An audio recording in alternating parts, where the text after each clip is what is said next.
호주 이민의 전망, 이 방향성이 어떻게 될 것인가에 대해서 좀 얘기를 해보려고 영상을 찍고 있는데, 호주 이민성에서 이 이민자들을 언제 어떻게 받을지는 뭐 점쟁이도 모르는 건데, 이 호주의 인구와 경제 상태를 보면은 대략 어느 정도 짐작은 할 수 있다는 거죠. 호주 땅이 엄청 커요. 남한 크기의 77배나 되는 땅이고, 대한민국 인구가 지금 5,200만 가까이 되고 있거든요. 호주는 거의 절반이에요. 땅은 77배나 되는데 거의 절반, 2,500만 정도 됩니다. 근데 이 인구의 85% 정도가 도시 지역에 몰려 살고 있어요. 시드니, 멜번, 브리즈번 이렇게. 땅은 크지만 그 가운데는 사람이 좀 살기 힘든 땅이에요. 사막이에요, 사막. 이 인구가 매년 이렇게 최근에 증가해 왔어요. 1.6%, 1.5%, 1.7% 매년 이렇게 증가해 오는데, 이 인구 증가가 한 42%는 자연 증가예요. 그러니까 호주에서 출산을 하고 인구가 늘어난 거고, 58%는 이민입니다. 58%면 어마어마하게 많은 거죠. 대한민국에서는 밖에 나가면은 대부분이 한국 사람이잖아요. 근데 호주는 뭐 시티 쪽에 나가면은 오만 인종이 다 있습니다. 대표적인 다민족 국가죠, 호주가. 그 정도로 이민을 많이 받는 나라입니다. 이렇게 이민을 받는 이유는 경제 성장을 위해서입니다. 호주 경제가 계속 또 이렇게 증가해 왔는데, 그 중에 반 이상은 이민자로 인해서 증가를 한 거예요. 사람이 많아야지 일을 하죠. 그 사람들도 먹고 살아야 되니까 일을 합니다. 일을 하면서 세금을 내죠. 그 세금이 많으면 많을수록 나라에 돈이 많아지는 거고, 특히나 이제 호주는 평균 연령대가 좀 높은 나라예요. 노인분들이 좀 많은 나라인데, 또 복지가 잘 돼 있는 나라이기 때문에 이 노인분들에게 나가는 연금이 어마어마하게 많단 말이죠. 정부의 재정 상태가 괜찮아야지 이 연금 같은 것도 충당이 될 텐데, 지금 이 코로나에 직면하면서 멈춘 겁니다. 아시다시피 호주가 이제 국경 폐쇄 상태잖아요. 그러니까 이민을 못 받는 거예요. 거기다가 임시 비자 분들도 30만 명이나 지금 떠난 상태입니다. 임시 비자라 하면 이제 대부분이 학생 비자, 워킹 홀리데이 비자죠.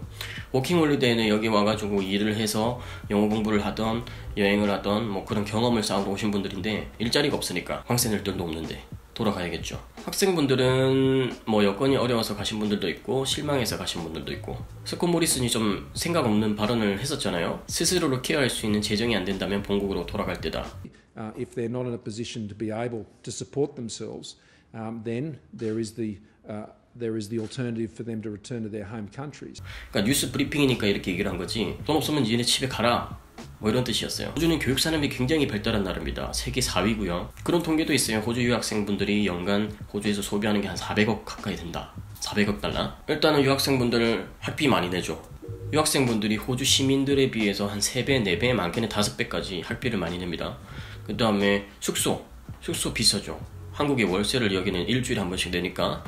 그 다음에 공부하려면은 맥북, 아이패드 뭐 이런 거 있어야 되죠. 핸드폰. 그 다음에 뭐 사고 싶은 거 있을 거 아니면 가방, 옷 등등 먹고 싶은 것도 먹고 살 거고. 이런 분들에게 돈 없으면 집에 가 라고 했으니까 얼마나 생각 없는 발언입니까? 그래서 그 임시 비자 분들이 이미 30만 명이 떠났고, 올해 2020년 말까지 24만 명이 더 떠날 예정이라고 합니다. 그러니까 이제 경제적으로 계속 힘들어져 가는 거죠, 호주는. 그 뒤늦게 스콧 모리슨이 아차 싶어가지고 학생들한테 베풀어준 게 뭐예요? 코로나 때문에 입국을 못해서 공부를 못한 학생들이 비자를 연장할 때 비자 연장 비용을 면제해주겠다. 호주 밖에서 온라인으로 수업을 해도 호주 안에서 공부를 한글로 쳐주겠다. 등등등의 얘기들을 했었죠. 그러니까 이 학생분들이 졸업을 하면은 뭐 다른 데로 갈 수도 있지만, 많은 분들이 또 여기서 기술자가 되고 경력자가 되고 이민자가 되고 또 이 나라에 세금을 내는 사람들이 되는 과정들을 정부도 알고 있다는 거죠. 이민성도. 아무튼 이런 상황이기 때문에 호주에서 막 석유가 분출하지 않는 이상 이민은 받을 수밖에 없어요. 그렇다고 해서 또 막 받을 수는 없거든요. 코로나가 종식됐어요. 입국의 문이 열렸어요. 막 받았어. 그럼 사회 공공시설 같은 거 있죠. 우리 쉽게 볼 수 있는 공원이나 뭐 바베큐 시설 다 무료로 돼 있는 거. 그 다음에 라군이라고 호주에 뭐 인공비치 이런 것도 많고요. 제일 문제는 교통이죠, 교통. 그런 것들 인구가 막 들어왔을 때 받을 수가 없다는 겁니다. 아까 말씀드렸듯이 호주 인구의 대부분은 시티에 살고 있고, 그 다음에 이민자분들도 이민 와서 이민자들의 90%는 또 도시에 살고 있어요. 그러니까 호주에서는 자꾸 시골로 보내려고 하는 정책을 펼치고 있는 겁니다. 491, 494 이런 비자들은 시골에다가 살게 하는 거죠. 시골에서 5년 살 수 있는 비자를 줄게 라고 애초부터 얘기를 하는 겁니다. 5년 중에 3년을 살면은 영주권을 준다. 그 다음에 뭐 어디로 가도 상관없는데, 말이 그렇지 보세요. 보통 이민성도 생각하는 게 3년 정도 살면은 거기서 삶의 터전을 이미 잡았기 때문에 이동하기 쉽지 않다는 거를 알고 그렇게 하는 거예요. 사업체를 거기서 차린다거나 아니면은 뭐 학교 문제, 사람들도 사귀고 이렇게 하면서 거기 사람들도 친해지고 거기가 좋아지고 뭐 이런 확률을 또 두고 있다는 거죠. 학생분들도 마찬가지입니다. 시골에서 공부를 하면은 5점을 더 주고 거기다가 졸업비자도 1년을 더 주는 거죠. 그 다음에 또 이런 얘기들이 있던데 저는 크게 걱정을 하지 않는 부분인데, 이민자들을 받기에는 호주의 이미 실업률도 높다. 지금 호주 실업률이 13%까지 치닫고 있거든요. 저는 왜 걱정을 안 하냐면 애초부터 호주에서 이민을 받는 것 자체가 직종이 달라요. 그러니까 호주 사람들이 별로 하고 싶지 않아 하는 것들, 아니면은 계속 모자라는 거, 그러니까 그런 직종들을 비자를 주면서 받기 때문에 호주 사람들하고 직종 자체가 겹치지가 않는다는 거죠. 내가 목수인데 직장을 잃었다고 해서 갑자기 간호사를 할 수는 없는 거 아닙니까? 그게 겹치지는 않는다는 거죠. 다만 인구 밀집하는 것만 잘 해결해가면서 받을 것이라는 게 제 생각입니다.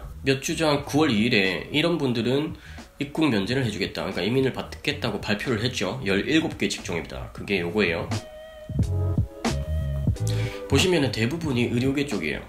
RN이 제일 많죠. 이런 것 쪽으로 생각을 해보시면은 시골 쪽으로 공부를 하시거나 직장을 찾는 거, 그 다음에 의료계 쪽으로 이민을 도전을 해보시는 거, 요 두 가지를 고려해 보시면은 호주 이민의 문은 조금 더 수월하지 않을까 생각을 해봅니다. 빌 게이츠가 이런 얘기를 했더라고요. 전 세계적으로 코로나가 종식되려면 2022년도 정도는 돼야 된다. 저는 호주 입국문이 열리는 게 빠르면은 2021년 7, 8월 정도라고 생각을 했는데, 그리고 나서 이민의 문이 열리긴 열리는데 몇 년간 또 잠시겠죠. 그때를 잘 노려보시면 좋을 것 같습니다.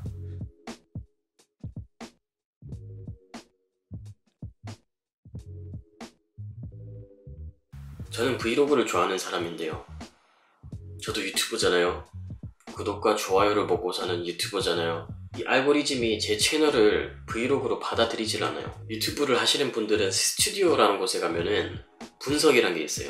사람들이 최근에 내 영상을 어떤 거를 많이 봤나, 1위가 뭐냐면은 그 제 이민법 올린 영상이거든요. 189-190-491-494 이거 189-190-491-494-482 비자입니다. 이렇게 해서 구독을 해주시고 시청을 해주시는데 그 성원에 보답을 해야 되지 않겠습니까? 근데 저희가 브이로그에 저희가 이민하는 모습들을 많이 담고 있으니까 브이로그도 많이 봐주십시오. 앞으로 이민 정보나 그런 것들이 있으면 같이 공유를 하고, 또 그레이스가 강하는 이야기들도 많이 담아내도록 하겠습니다. 오늘 영상은 여기까지. 감사합니다.